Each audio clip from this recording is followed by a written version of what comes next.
Hey, one more World Entertainment, and you've probably seen this story starting to do the rounds, and of course, everyone's getting a bit excited about it. That story is, of course, that Paramount has officially, or at least seemingly officially, removed Star Trek Discovery from canon. More so, the Prime timeline. So, the timeline that the original series, TNG, DS9, Voyager, so forth, all took place in. But, and yes, there is a massive but. So, we're going to have a look at this article that talks about this. It shows you as well where and how they seemingly erased it from canon. But it'll also show you and tell you, or more so I'll tell you, exactly how it doesn't quite make sense, being that if they remove this from canon, you are then confirming that everything in Kurtzman Trek is non-canon, including the very thing that erases Discovery from the Prime timeline. Yeah, and I've already done a big video a good while ago talking about the fact that Strange New Worlds basically showed, oh, you are actually not set in the Prime timeline. But let's dive into this anyway. So, Paramount has officially scrubbed the maligned and controversial Star Trek Discovery from canon, setting it in an alternate timeline that doesn't impact the Prime story fans have loved for decades. Not only has Paramount officially cancelled Star Trek Discovery, it utterly erased it from the broader Star Trek canon.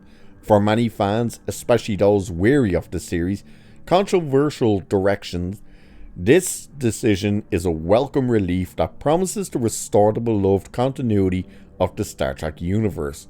Discovery debuted with high expectations, but over its run, it faced significant backlash from segments of the fanbase. Criticisms ranged from drastic changes in the portrayal of iconic species, such as the Klingons, to deviations from established timelines and character arcs. The early seasons set the series in the past, but inconsistencies soon emerged, leading to widespread dissatisfaction.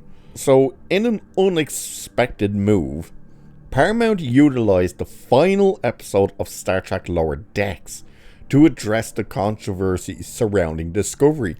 According to Giant Freakin' Robot, Lower Decks officially confirmed that Discovery exists in an alternate universe, separate from the main Star Trek timeline.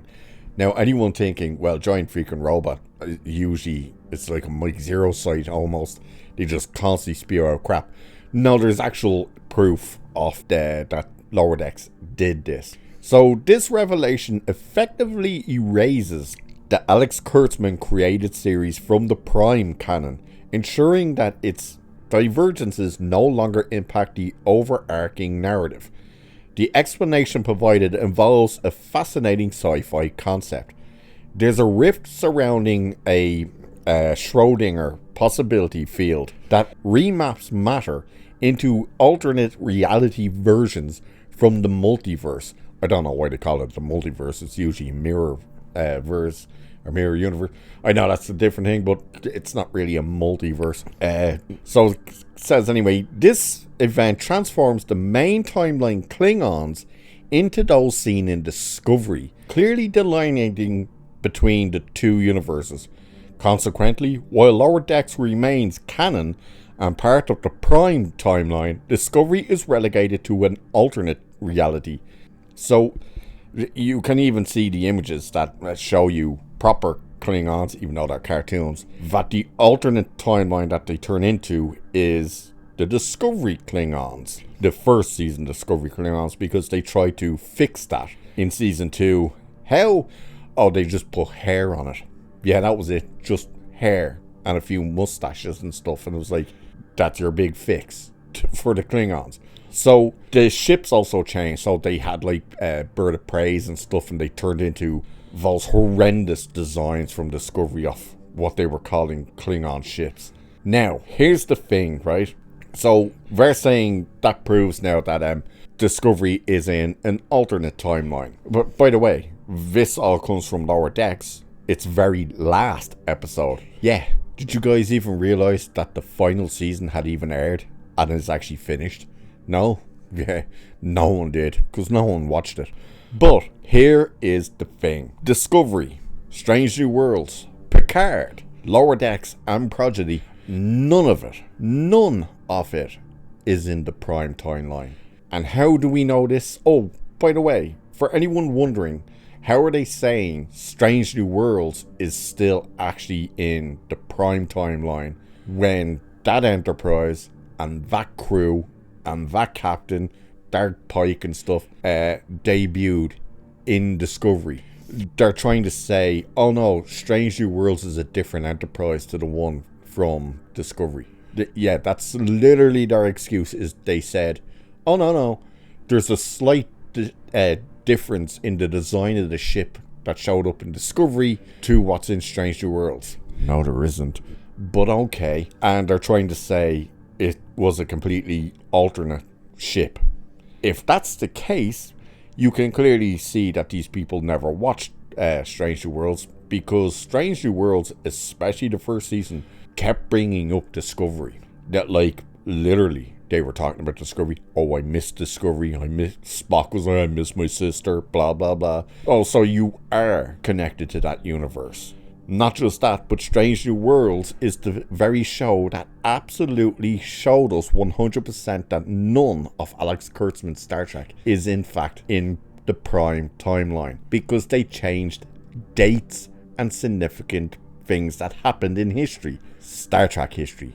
Not real world history, Star Trek history. For instance, we all know the Eugenics War went from 92 to 96. That's not the case anymore. They have the lead up to the Eugenics War was in fact January 6th, yes, I kid you not, of the whole Trump stuff, and that they changed when Khan, who was a part of the Eugenics War and fled Earth in 96, is now only an 8-year-old boy in the year 2032 or something, I believe the date was meant to be. They showed us that in Strange New Worlds Season 2. So right there, you've changed all of that stuff. You've changed where these wars happened that led to the Third World War.